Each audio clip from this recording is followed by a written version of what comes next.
Adam, I'm certain about two things in life. Number one, Oklahoma only fears God. And number two, Texas fears Oklahoma. If anybody had a chance, if you're living under a rock, get out from underneath it. Oklahoma football Twitter account just put out one of the best videos I think I've ever seen in sports, videography history. It's absolutely fantastic. Kind of chronologically videoing the OU Texas game week, going through the game day experience. Ultimately, Oklahoma goes on and takes down the Longhorns 34-30. Adam, I got to give you your flowers. We can't just skate by. You did come on this podcast a week ago, predicted Oklahoma winning 34-30. Job well done. Golf clap. Hats off to you. And I've taken a little bit of flack over the last 72 hours. I ultimately came on here a week ago and picked Texas to win by 2 touchdowns. Obviously, I went with the reverse jinx in this scenario. Ultimately, it came out good guys finished the right way on Saturday. But yeah, Adam, I'm good, man. It's just going into that game. I told my dad walking out of the stadium, that's the best that I've felt about an OU football team. The best that I've felt about an Oklahoma performance in a stadium since the 2017 Ohio State game, where Baker and company went up to Columbus and handled the Buckeyes. So, but again, just a fantastic performance. Can't wait to dive into it. Just so many good things to discuss here on tonight's episode.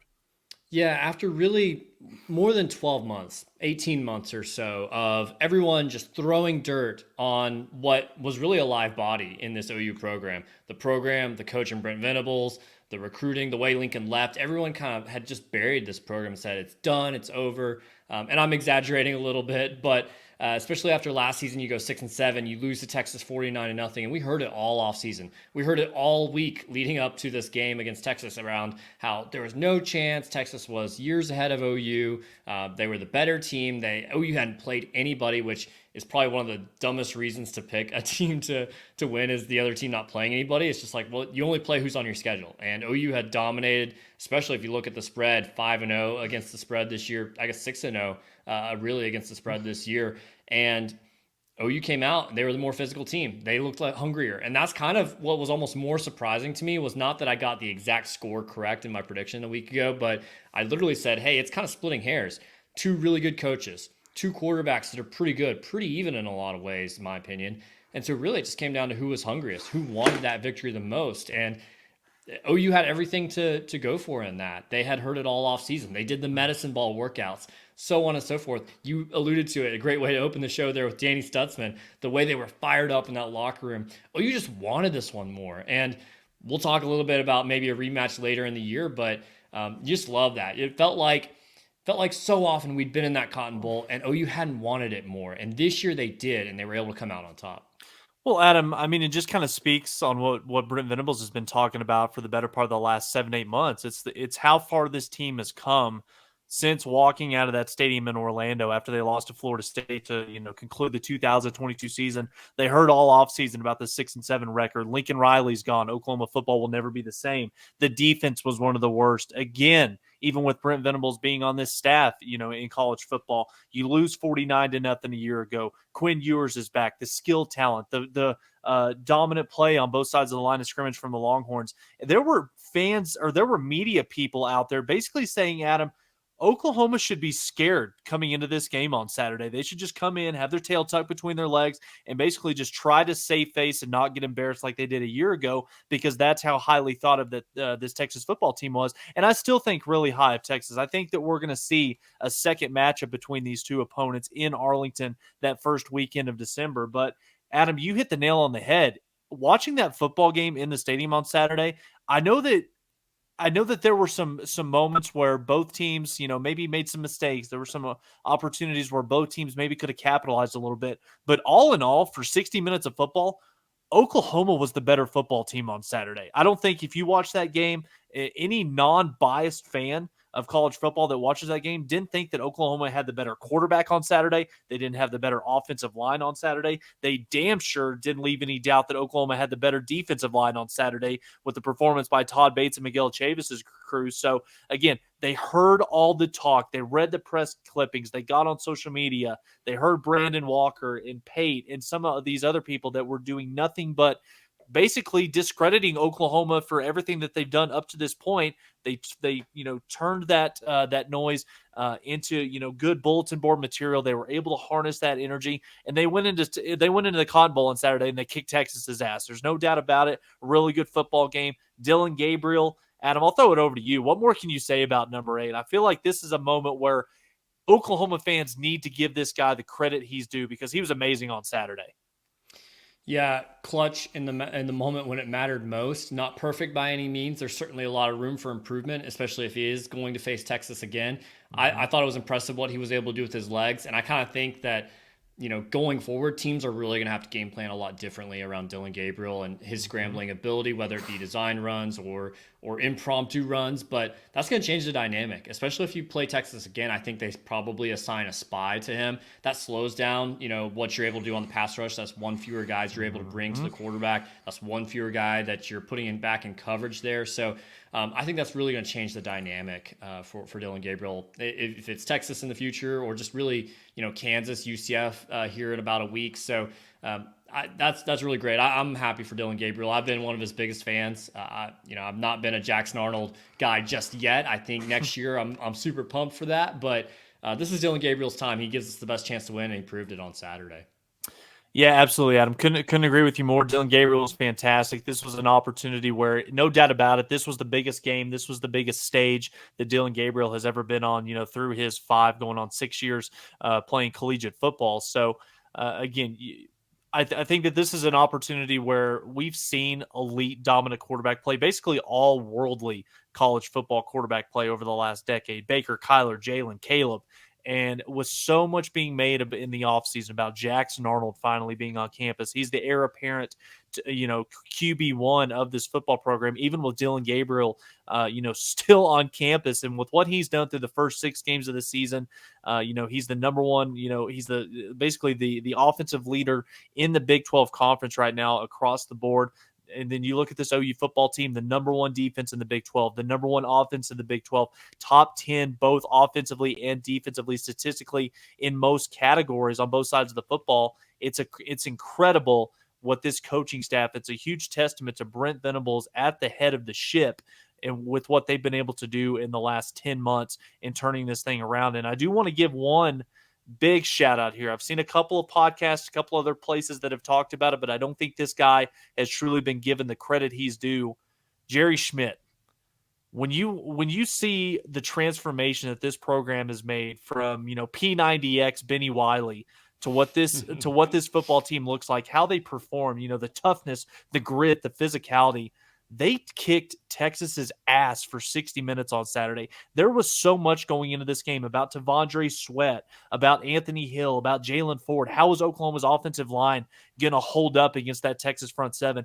You flip it over to the other end, 5 starting offensive linemen returning for the Texas Longhorns. You've got Kelvin Banks, a future, top 10 NFL draft pick. Oklahoma's defensive line was dominant on Saturday, man, and it was a lot of fun to watch. I'm excited for them to be able to use this bye week as an opportunity to rest up, to correct a couple of those errors that we saw on Saturday, get some of the young guys a few more reps in practice this week, and let's kick off the back half of this schedule against UCF next weekend, and sky's the limit for this football team. Let's do our Walk the Plank or Raise the Jolly Roger segment presented by CrimsonCaptain.com. That's where you're going to get all the good recruiting intel. There's just a post, I think, about an hour before we hit record here, some updates on 2025 recruits, some great film breakdowns there at CrimsonCaptain.com. So definitely check it out. Some really good information on both the current team and guys that are going to be a part of the team in the future. And so this is kind of our stock up, stock down segment. Raising the Jolly Roger is good. Walking the Plank's bad. I'll get us kicked off here with my Raising the Jolly Roger. I'm going to give it to OU's national championship, prospects at this point. Now, is OU the team that you see Alabama or you see Georgia looking like in years past? No, not really, but I think there's a lot fewer of those teams out around the country. So kind of segment within a segment here, Tyler. I want to bounce a few teams rapid fire off of you, and you tell me if you think OU's capable or would beat this team on a neutral field. Let's start at the very top, Georgia. At this point right now, I think it would be competitive, but I would have to give the edge to Georgia. And I think that's kind of a big deal, kind of the pause as you thought about that and the competitiveness. That's different than in years past. So Mhm. I agree with you. I don't think OU would win that, but they have a good chance. Maybe they win, 2 out of 10 of those matchups, for example, Sure, maybe 1 out of 10. sure. That's a greater percentage than it was in years past. How about Michigan? I think so because I think that would be a matchup where Oklahoma would have the firepower offensively to go along with a more than competent defense. It would be the first time that Oklahoma's gone into the playoff in the last 8 years where they've been able to say that they can rely on their defense and not their offense being forced to put up 40 or 50 points to keep them in this game. Michigan would be a good test. Honestly, Adam, we can dive into these a little bit more team by team, but I think outside of Georgia, I think Oklahoma matches up pretty well with any team across the country in terms of it being a competitive game where Oklahoma has a chance to win. Yeah, that's kind of where I drew the line too. Is like I think Michigan's really hungry. I think they're really focused. They've been in the playoffs twice out of the last 2 years. They've got some dudes. They really haven't played anybody good yet. They've But played as we saw with nobody. Oklahoma, yeah, as we saw with Oklahoma, that doesn't mean anything necessarily because they're Correct. absolutely dominating everyone they're playing. So they're doing what they should do if they are truly a national championship team. But yeah, that's kind of the line there. Is like Michigan, Georgia. I don't know. Maybe Alabama figures out their offense a little bit more effectively, but I don't know. Outside of that, I don't think there's any team that really truly scares OU all that much. Now, I think there's a lot of coin flip games like Florida State, Oregon, maybe Washington, even USC with the firepower they have offensively. And we know how bad their defense is, but I think those are kind of coin flip games that you're like, man, you like OU's chances in those games to maybe get a playoff victory, or maybe you get lucky. Maybe you get a scenario where OU wins out. They're the only undefeated team. Mhm. They are the number 1 seed. They're playing the 4 seed, who might be someone I don't know, unusual like Washington, who maybe just doesn't have the same depth that OU does, Ooh. or maybe it's a Florida State team that OU played neck and neck with, back in the Mhm. bowl game, and then maybe someone upsets Georgia, and you're playing somebody unexpected in the national championship game. I don't Sure. think that this team is the typical national championship team, is what I'm saying there, but I think the schedule allows for OU to easily get to the playoffs the rest of the way, and then the field is wide open. So my stock up, my raising the Jolly Roger there is got to be OU's national championship prospects. Adam, curious to get your thoughts on this because this is something that I've seen basically all over social media. A few people on the message board have been talking about this. Do you think that it's fair at this point right now? Obviously, Oklahoma is a perfect 6-0 to start the season, coming off of a win over a top three Texas team. Do you think it's almost a little bit unfair? Is it too premature for Oklahoma fans to just all of a sudden move the goalposts when talking about the expectations for this team the rest of the year? Because coming into this season, realistically, I think a lot of fans would have been happy. Some would have been happy with the 9-3. A lot of people were saying, based on this schedule, you need to win 10 plus ball games. And now that you find yourself 6-0, you've got the win over Texas. Is it fair that this fan base and a lot of people across the country are all of a sudden thinking that Oklahoma, there's no excuse why they shouldn't run the table and find their way into the college football playoff? For me, it's not moving the goalpost because I firmly believe that OU should be able to compete for the Big 12 championship game, and if you win that, you go to the playoffs. And that's exactly where OU is right now, headed in Mm-hmm. that direction at least. So for me, I don't feel like I'm moving the goalpost that much. I think other people are naturally going to do that. Every fan base, every team is going to do that if you are more successful than what you're expected to nationally. So I don't know. I don't give too much thought to that. Sure. What's your stock up, Tyler? Stock up for me. I'm going defense. I wanted to go the entire defense as a whole, but I'm gonna focus right here on the defensive line. This has been a position group, Adam, where there's been a lot of good wins in the recruiting game as of late, and you even go back to as far as a year. PJ Adebawore, David Stone, Jane Jackson, Nigel Smith, Wyatt Gilmore. Uh, Todd Bates is building something truly special, and I don't think they're done yet.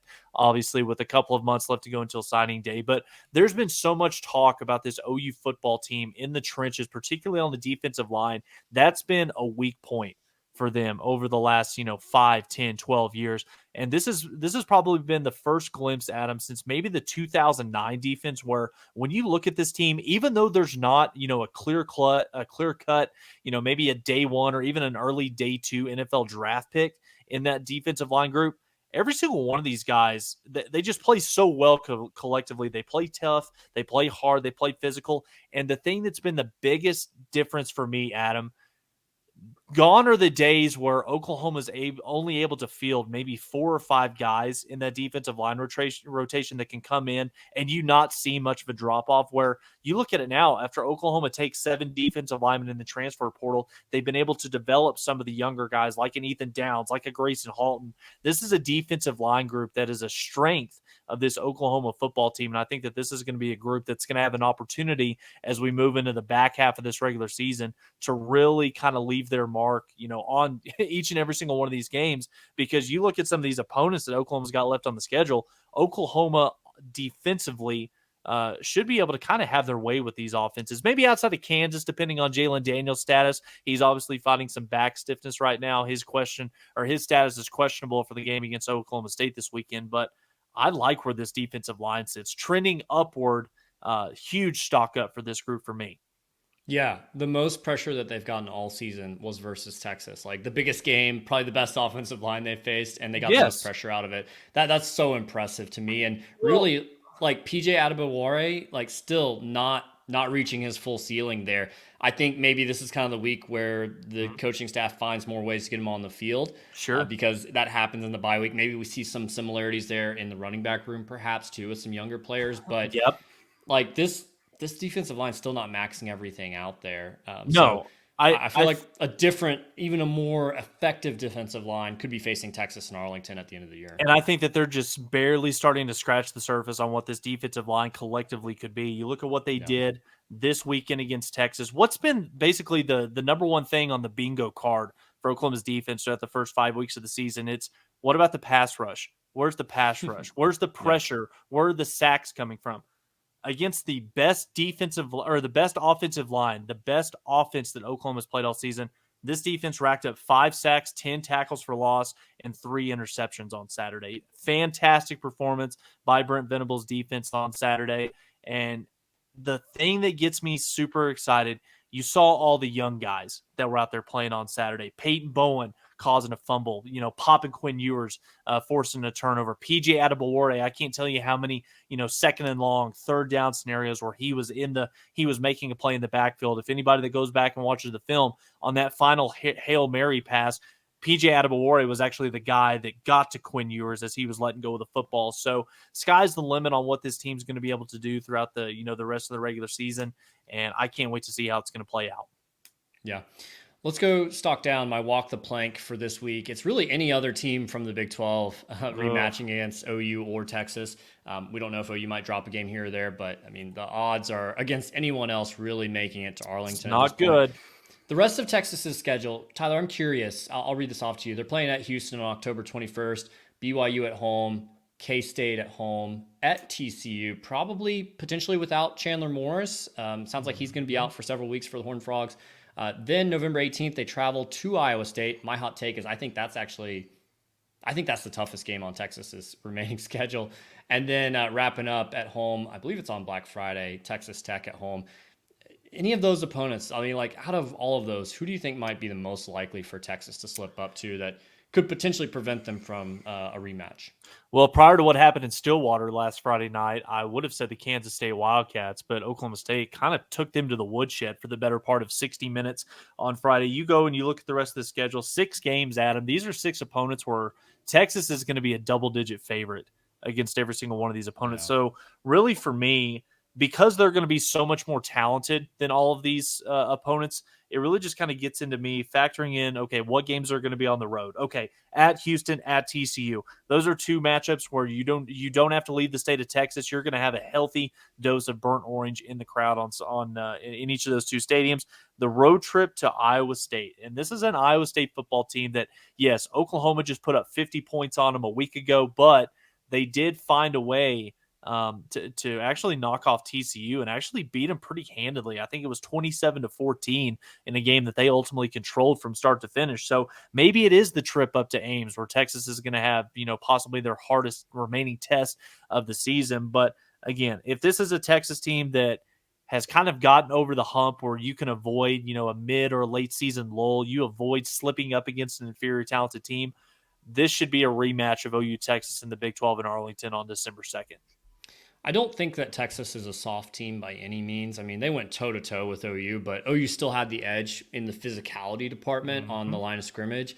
And I think maybe K-State could get there to try to play that type of game against Texas. They've got to work the kinks out of their system right now, but Yeah. Iowa State's, one that I look at and go, man, they seem to be figuring a few things out there in Ames. Hmm. That one's on the road. It's maybe a trap game as they look ahead to Texas Tech potentially.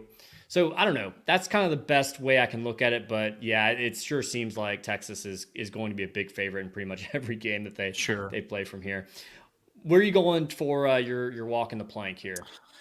Well, if there's one negative that really stood out to me from the performance on Saturday, it was Oklahoma's special teams, particularly the kicking Hmm. game. Plaster the punter, having a punt blocked. Not really sure what the kid was being coached up to do, or if that was something he just did on his own. I can't tell you the number of times on Saturday where, especially when you're standing in your own end zone, you can't catch the football, take 2 to 3 seconds, basically take your time going through the process of kicking the football. No, it's got to be catch, one step, boom, get it out of there. Oklahoma, if they were able to really kind of take advantage of some of the things and not, basically special teams being a liability on Saturday where they got the punt block. There were a couple of other punts that, traveled me, maybe 25 to 35 yards that really kind of hindered, Oklahoma's defense, kind of put them in some tough positions from a field position standpoint. The punter's a big question for me. And then I don't want to throw too much shade at Zach Schmidt because he's been pretty good so far through the first 6 games of the season, but you had a 45-yard field goal on Saturday. Okay, you miss it left or right. Okay, I get that. And I know that you were kicking into a little bit of a breeze on Saturday, but there is no excuse why at the University of Oklahoma, our starting kicker can't kick a 45-yard field goal. Adam, that ball landed 8 yards roughly I thought short that of was the. a terrible call by Brent, though. I don't think he should have trotted that kicker out there. Well, all I can say is I think moving forward, if you're in 4th and 5 or less and you're inside probably the 40, I think Oklahoma is going to be going for it, 8, 9 times out of 10. There's no reason why at the University of Oklahoma you can't have a kicker that's got a strong enough leg to kick it 45 yards. That ball, I'm serious, that ball landed a good 7 to 8 yards short of the goalpost on Saturday. So, again, hopefully, maybe we've got to have some kicking tryouts on Saturday. Maybe we've got to poach somebody from the soccer team.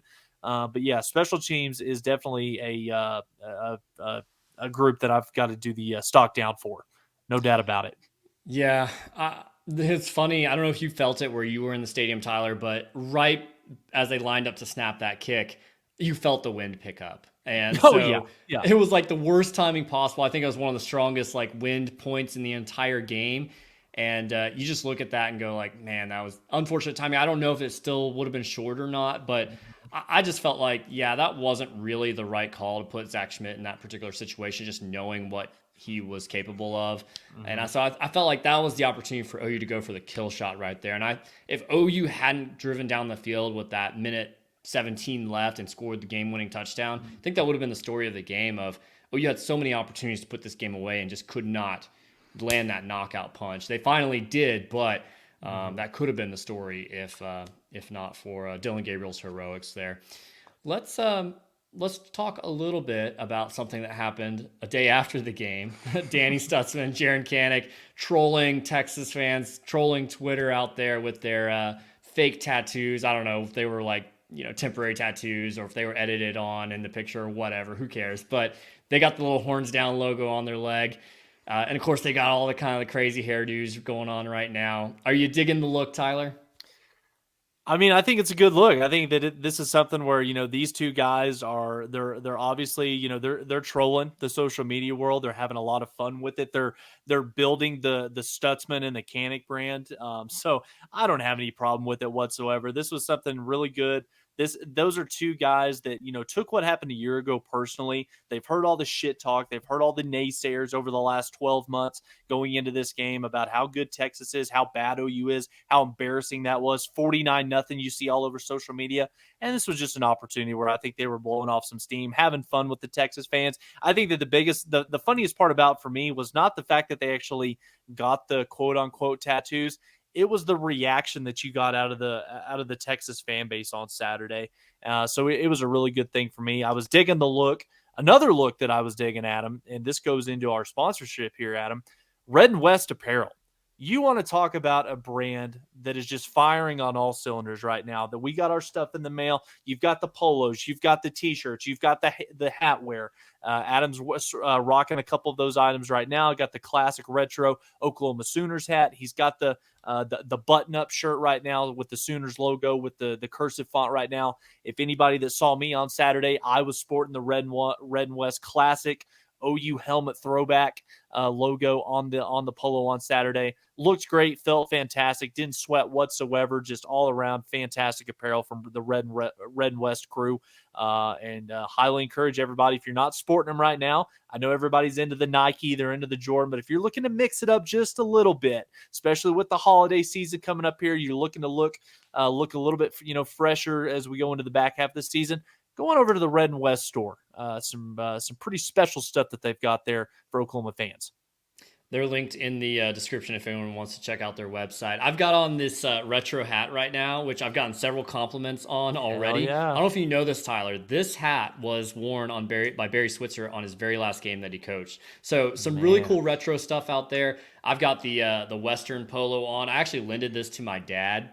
His first OU Texas game ever was this past Saturday. So I lended him this polo to wear.